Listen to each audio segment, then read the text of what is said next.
What's up guys, Lou here back with another video, and today we're going to talk about customizing your Apple Watch.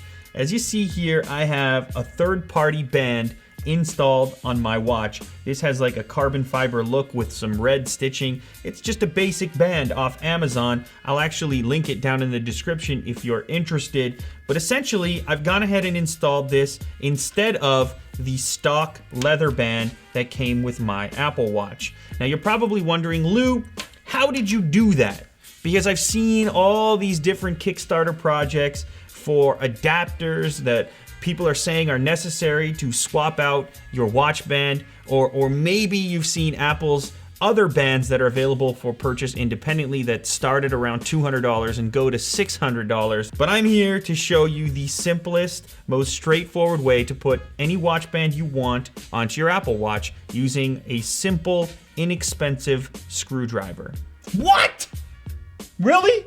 So this little screwdriver features a pentalobe tip, which is quite unusual and probably not in your toolbox, though Apple has been using this style of screw for a while now on various devices, from iPhones to MacBooks, and of course now in the Apple Watch. This is a tiny little version of it. I will link this exact model down in the description if you want to do this kind of surgery yourself. So before we get into this process, I need to mention quickly that in order to do a swap out like this independently with your own third-party watch band, you'll need to start with the leather watch strap setup from Apple. So my recommendation is to purchase an Apple Watch with this band pre-installed. Therefore, the third-party options will be configurable with your Apple Watch. Now, the reason for this is because of the setup, the way that this mechanism works.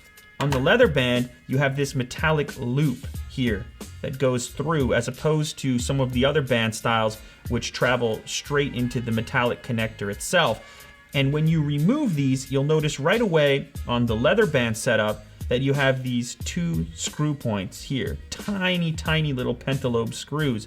Upon removing these screws, be very careful not to strip them and also not to lose them because, as mentioned, they are tiny. But I'll go ahead and show you what happens when you remove these screws. So after removing these screws, you'll be left with a few components. The two screws themselves, this metal bar, and then this other bar that travels right through the strap itself and connects like this.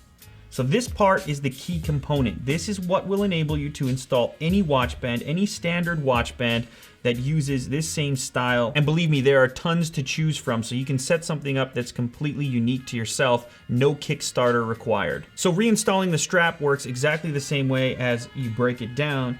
You just insert these metal rods back into the strap. They will connect in the center. You'll sort of be able to line that up yourself. Then you take this connector portion, line that back up, should fit on very easily. Then take your tiny little pentalobe screws and attempt to fit them in there. And then you just go ahead and tighten down these screws, making sure not to over tighten them, but that's really it. Fairly straightforward, 2 screws, and you can put any watch strap you want onto your Apple Watch, so long as you're starting with the leather band instead of a different one. Anyway guys, there you have it, a custom Apple Watch strap setup. Hope you enjoyed this content and you found it useful. If you did, make sure to leave a thumbs up down below. Subscribe if you haven't yet, and I'll catch you on the next episode. Now go customize your Apple Watch. Later guys.